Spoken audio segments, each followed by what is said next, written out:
আজকে গিয়েছিলাম আমার ছোট কাকার মেয়ের বার্থডেতে। ওকে ঠিক পরীর মতো লাগছিল। কেক কাটছিল যখন। কেক কাটার পর আমরা চলে গেছিলাম মেইন কোর্সে। মেইন কোর্সে গিয়ে দেখি আমার পাতে পড়ল ফার্স্টে পানির পাসিন্দা আর সাথে সস।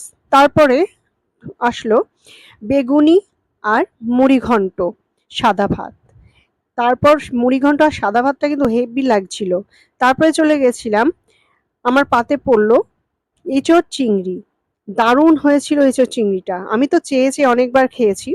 তারপর কাতলা মাছ দিয়েছিল। কাতলা মাছ দেওয়ার পর চলে গেলাম আমার ফেভারিট মাটন কারি।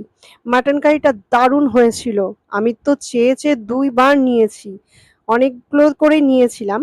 দারুণ আর কি সফট হয়েছিল। তারপরে চাটনি, পাঁপড়, সাথে ছিল রসগোল্লা আর ভাপা সন্দেশ। আমার তো দারুণ লেগেছিল। আমার ভিডিওটি কেমন লাগলো অবশ্যই কমেন্ট করে জানাবেন কিন্তু।